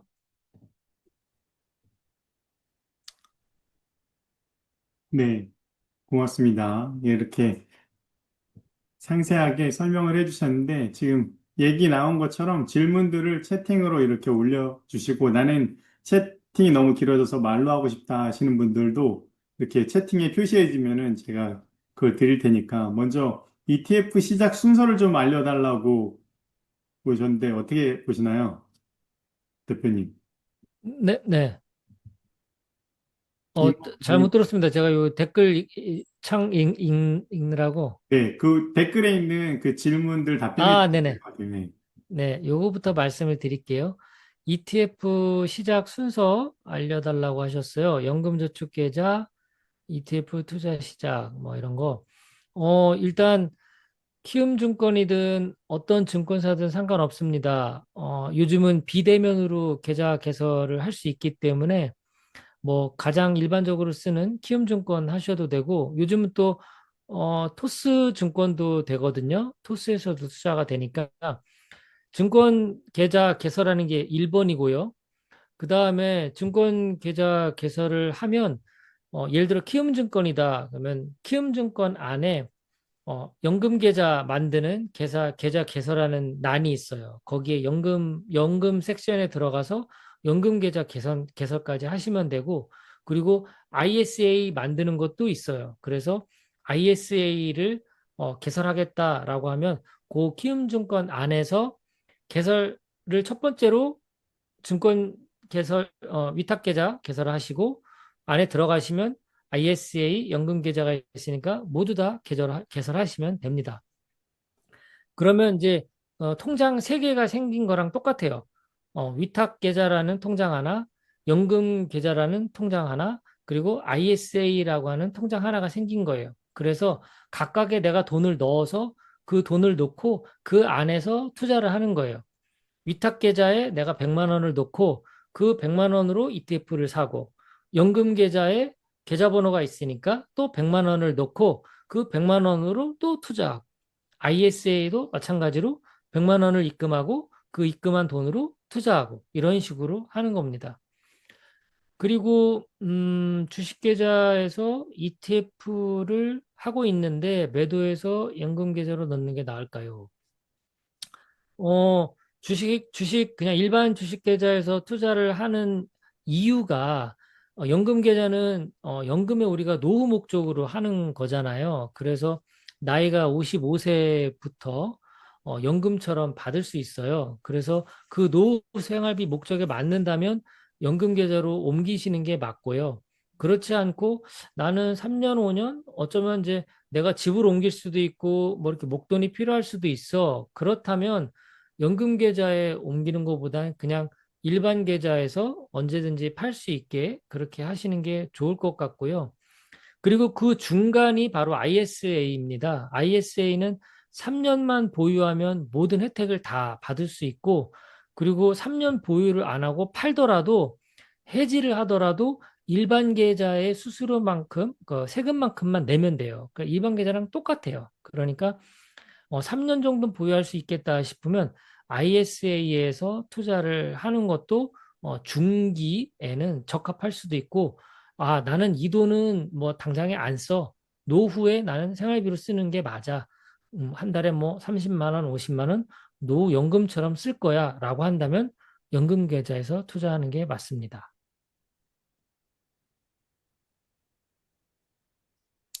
연금저축계좌를 10세 미만 자녀에게 만들어주는 것. 이 자녀가 이 자녀 입장에서 연금으로 쓴다라고 생각을 하면 만들어주는 게 의미가 있죠.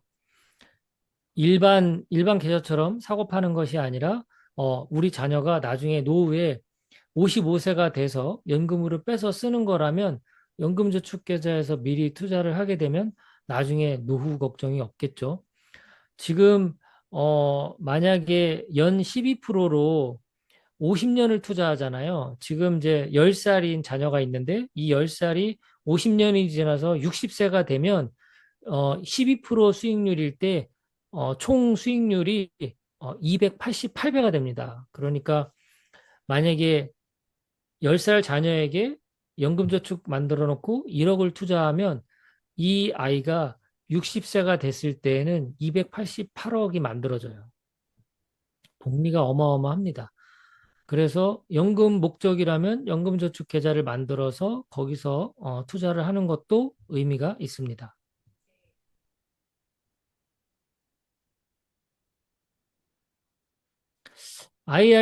제가 IRP는 투자를 안 하고 있는데요. 30% 안전자산, 어, 그, 아마 이렇게 검색해 보시면 요즘 많이 추천하는 그 상품들이 좀 있어요. 어, 그래서 그 상품들 중에서 30% 안전자산에 적합한 것, 이것도 조금 더 공격적으로 주식 비중이 섞여 있는 그 용어가 갑자기 생각이 안 나는데, TDF 3070인가? 뭐 이런 안전자산 중에 보면, 30% 채권에 70% 주식. 그래서 30% 안전자산이지만 그 중에서도 70%는 주식이니까 한 21%는 주식이죠. 그러니까 거의 90% 정도는 주식에 투자할 수 있는 방법이 있어요. 그래서 IRP에서도 거의 주식 비중을 높일 수 있으니까 그렇게 안전자산 넣으셔도 좋을 것 같아요. 네, 또 질문 있으시면 남겨주시고요. 제가 질문 하나 드리고 싶은데, 네, 대표님은 실제로 지금 저희한테 장기 투자를 얘기 많이 하셨었는데, 아까 강의에서는 단기 투자, 단기 그 투기라고 부르시기도 하셨지만 그렇게 하신다고 했는데 단기 투자를 단기 투자도 같이 하는 걸 추천하시는지 그리고 만약 하신다면은 어떤 식으로 하고 계신지도 좀 알려주시면 좋을 것 같아요. 네. 이게 이제 성향이요. ETF를 투자를 해보시면 알겠지만 굉장히 따분해요. 할 게 없거든요. 그 사고 나면 그냥 가만히 기다리기만 해야 돼요. 사고 팔아봐야 오히려 거래 수수료만 발생하고 안 좋거든요. 그러니까 저도 약간 주식이 그냥 계속 투자만 하고 기다리니까 좀 심심하고 재미가 없더라고요. 그래서 저는 투자금의 일부를 단기 투자 개념으로 하고 있고요. 그리고 단기 투자라는 건 아무래도 이렇게 등락이 좀 있는 게 그 수익 시세 차익을 우리가 좀 따먹기가 편하잖아요. 그래서 저는 단기 투자는 그 레버리지 ETF를 쓰거든요. 타이거 필라델피아 반도체 나스닥 레버리지가 있는데 그 두 배 레버리지를 통해서 어떻게 보면 이제 떨어질 때마다 이제 그 사는 거죠. 떨어질 때마다 뭐 예를 들어 내가 투자금이 1,000만 원이다. 그러면 떨어질 때마다 250만 원씩 들어갑니다. 그리고 수익이 올라갈 때는 이제 저는 이제 기준이 3%인데 3% 수익만 나도 다 전량 매도를 하고 그 수익을 남겨요.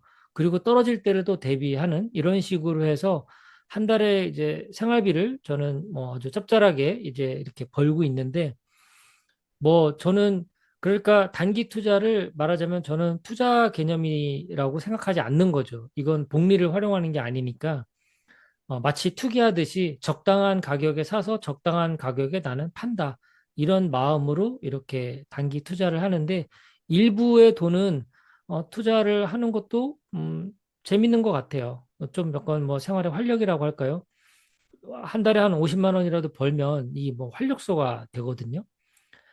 그렇게 하면서 또 계속 이렇게 하루에 또 너무 많은 시간을 이렇게 들여다보면은 안 좋겠지만 저는 하루에 한 10분 정도밖에 계좌를 안 보거든요. 그래서 그 안에서 사고팔지 결정이 다 끝나니까 그렇게 하고 나와서 내가 할 일, 이제 나머지 시간에 내가 할 일을 하면 될 것 같아요. 음, 10분만 보고 가신다는 게 사고 나서 얼마가 되면 자동으로 팔리게끔 거시는 건가요? 저는 그렇게까지 단타는 아니고요. 만약에 어제 한 3% 떨어졌다, 마이너스 3%다, 그러면 1,000만 원 중에 25%, 그러니까 250만 원을 사요. 그리고 오늘 이제 열어봅니다. 그리고 오늘 또 떨어졌다, 그러면 또 따라 들어가 사요. 음, 만약에 안 떨어지고 올랐다, 그러면 그 수익이 3% 정도 나면은 팝니다. 그러니까, 음, 어, 이 마이너스일 때마다 따라 들어갔다가 이것이 수익 전환이 됐을 때 많이 먹으려고 기다리는 게 아니라 저는 조금이라도 먹으면 팔고 나오는 거예요. 음, 왜냐하면 다음날 또 떨어질 수도 있으니까. 음, 그래서 적게 먹고 떨어지는 거에 기회를 계속 더 노리는 그런 전략이거든요. 그래서 음, 저는 이 방법으로 계속 해왔는데 돈을 잃은 적이 없어요. 음. 그 말이 제일 그거 하네요. 돈을 잃은 적이 없다는 게. 네, 이 돈을 한 번도 잃은 적이 없기 때문에 음, 왜냐하면 저는 플러스가 될 때까지 기다리니까. 음, 그리고 많이 원하는 것도 아니고 3%면 되거든요. 그렇죠. 근데 어떤 날은 운 좋게 쫙쫙 올라갈 때가 있어요. 음, 그러면은 그럴 때는 조금 더 기분 좋게 많이 먹는 거고요. 음, 그리고 다음에 올라가더라도 그건 과감하게 버립니다. 음, 이건 내 수익이 아니야. 그리고 전 또 떨어질 때만 기다려요. 지금 그리고 배당주랑 성장주 중에서 네. 성장주 쪽에 좀 더 많이 투자하고 계신 거죠?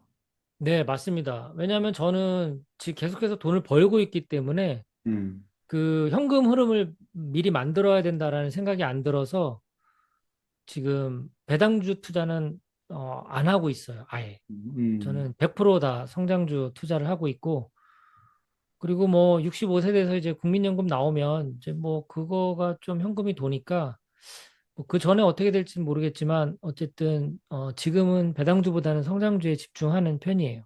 음. 아마 여기 오늘 오신 분들이 투자를 아예 시작도 안 해보신 분들도 있을 것 같거든요. 네, 분들한테 사실 근데 투자라는 게 뭔가 시작하기 두렵기도 하고 뭔가 공부를 맞아요. 좀 한 다음에 해야 될 것 같은 그런 마음이 자꾸 들기도 하잖아요. 근데 맞아. 맞아요. 내 정말 가까운 동생이 형, 나 이제 100만 원 갖고 시작해 보려고 하는데 뭐부터 음. 어떻게 해야 되라고 얘기한다고 물어본다면은 어떻게 얘기를 해줄 수 있을까요? 네. 정말 많이 받은 질문이고, 음, 그리고 저는 똑같이 대답을 했거든요. 저는 그 미국 나스닥백을 무조건 적금처럼 사라고 다 권했어요. 음, 다른 거 복잡하게 하지 말고, 미국 나스닥백 ETF, 오늘 제가 소개해드린 에이스 미국 나스닥백 ETF가 2만 원대거든요. 음, 그래서 한 2, 3만 원이면 한 주 살 수 있어요. 그래서 반드시 내일이라도 한 주를 사서 갖고 계셔요. 그러면서 여기에 관심을 둬야 됩니다. 그 에너지를 끌어당겨서 나랑 붙여놔야 돼요. 그래야 이 투자 에너지가 사라지지 않거든요. 그래서 한 주라도 사서 붙여놓고 얘가 어떤 추이를 가지고 이렇게 움직이는지를 한번 보세요. 그래서 매달 많은 돈이 아니어도 한 주씩만 꼭 사보시기를 권해요. 음, 그렇게 해서 1년만 흐름을 보면 이게 보여요, 대충. 아, 이렇게 얘가 사이클이 있구나. 떨어질 때가 있고 진짜 올라갈 때가 있네. 그리고 어떤 때는, 오라? 그냥 한 주 한 주 샀는데 1년 지났더니 은행 이자에 한 두 배는 벌었네? 이제 이런 것들이 경험하기 시작하면 이제 조금 용기가 더 나고, 그러면 조금 더 10만 원, 20만 원, 30만 원 금액도 좀 올릴 수가 있고, 그리고 투자 그래프를 1년치를 이렇게 쭉 보다 보면, 아, 흐름이라는 게 있구나. 내려갈 때가 있고 올라갈 때가 있구나. 그러면 고점 대비해서 지금 이게 떨어졌는지 올라갔는지를 이제 그래프를 볼 수 있으니까, 이럴 때 내가 조금 더 살까 아니면 조금 덜 살까, 이런 감각도 생길 것 같아요. 그래서 음, 필히 한 주라도, 매달 한 주씩이라도 사서 지금부터 계속 이 주식 에너지를, 투자 에너지를 붙여놓기를 권해요. 음. 저도 지금 시작하시려는 분들한테 제 사례를 간단히 말씀드리면은 저는 예전에 코인 투자도 했었고 뭐 주식 투자도 했었고 그런 거 여러분 많이 들으셨을 거예요. 무릎에서 사서 어깨에서 팔고 막 음, 어쩌고 저쩌고 하면서 그래서 저는 예전에 막 많을 때는 비트코인도 막 많이 갖고 있었거든요. 지금 어디 갔는지 모르겠지만. 그러니까 이게 저는 그래서 그때는 막 차트 공부도 하고 음, 투자 공부를 한다는 게 마인드보다는 막 차트를 분석하고 무슨 시장에서 막 음, 어떤 뉴스를 보고 막 근데 제가 결국은 그렇게 해서 물론 돈을 어느 정도 수익을 올리긴 했지만 사실 되게 피폐해졌어요. 되게 제 본 사업을 하는데 에너지를 못 쓰고 그 차트 음, 따라다니고 맨날 맞아, 들여다보면서 맞아. 등락하는지. 그래서 제가 방향을 바꿨던 게, 와, 이런 식으로 해서 내가 제대로 삶을 살아내기가 어렵겠다 해서 투자를 최소한의 에너지로 신경 음, 안 쓰면서 하고 싶다라고 생각해서 지금 말씀하신 방향으로 전환을 했었던 거거든요. 그리고 다른 분들한테도 그냥 월의 적립식으로 지금 말씀하신 것처럼 월의 적립식으로 그게 10만 원이 됐든 100만 원이 됐든 그냥 일단 무조건 사시면 될 것 같아요. 그래서 맞아요. 근데 종목을 이렇게 제가 막 개별 종목을 정하려고 하시면 진짜 어려워요. 이게 너무 어려운데, 얘네들이 묶어놓은 ETF 중에서도 지금 추천해 주신 것들이 가장 큰 ETF들이기 때문에 쉽게 음, 말하기 어려운 ETF거든요. 여러분들이 아마 10년 이상 갖고 있다고 하면은 거의 무조건 꽤나 큰 수익률이 나올 만한 것들이에요. 음, 말씀하신 대로 이렇게 월 적립식으로 투자하는 게 지루할 정도로 쉬운 일이에요, 되게. 그렇기 음, 때문에 여러분들이 이 복리 효과를 누리기 위해서 적립식 투자는 하되 에너지는 최소한해서 그 에너지로 여러분들이 다른 일을 해서 돈 벌고 좋아하는 일을 하시는데 쓰시면 좋겠다는 생각이 들고 제가 한 4년 정도 전부터 이런 식으로 투자를 전환했는데 제 우연찮게 그땐 잘 몰랐기 때문에 신한투자증권에서 시작했다가 나중에 뭐 한국투자증권으로 시작했다가 지금은 토스로 옮겨왔는데 그래서 4년 전 투자한 거랑 3년 전 투자한 거랑 1년 전 투자한 것들이 계좌가 분리돼 있어요. 근데 종목이 거의 음, 같거든요.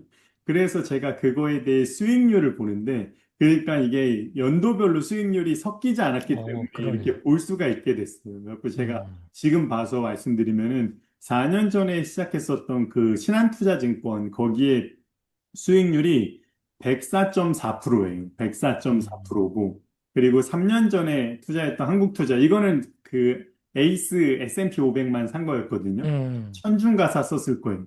그게 지금 60.84고, 음, 그리고 1년 전에 시작했던 토스 그게 33%거든요. 그러니까 이거 여러분들이 제가 이걸 강의를 열었던 이유도 무조건 월 적립식으로라도 시작을 하시고 그리고 돈이 너무 좀 많이 들어가는 것 같다. 그러면 이런 ETF가 뭘 의미하는지도 좀 찾아서 공부도 해보시고 음, 그런 것들을 점점 찾아가시면은 좋을 거라는 생각이 들어요. 그리고 이 복리의 힘이 아까 얘기하신 대로 뭐 그 아이가 그 1억이 됐던 게 막 300억이 되고 막 이러잖아요. 이게 진짜 복리의 힘이잖아요. 아마 이걸 느끼시면은 자녀들이 있다면 자녀들 주식 계좌도 당연히 만들어 주려고 하시게 될 거고 이렇게 음, 되거든요. 그러니까 일단은 다른 것 다 집어치우고 여러분들부터 지금 추천해 주셨던 것 중에서 하나라도 또는 또 여러 개 분산으로라도 ETF를 좀 사시면 좋겠다라는 음, 생각으로 이게 10만 원이라도 투자를 안 하면은 결국은 바뀌는 건 아무것도 없거든요. 음, 이런 강의를 백날 첫날 듣고 투자 무슨 책을 아무리 50권 100권을 읽어도 실제로 투자하지 않으면 아무런 변화가 없잖아요. 그래서 음. 여러분들이 그런 투자하셨으면 좋겠고 이제 질문이 없으신 것 같아요. 그렇죠? 여러분 네, 들 충분히 이해하셨을 거라 믿고 사실 많은 걸 이해할 필요는 없었잖아요. 그죠? 우리가 심플하게 이런 그렇죠. 것들이 있으니까 요 정도로 해서 마무리하고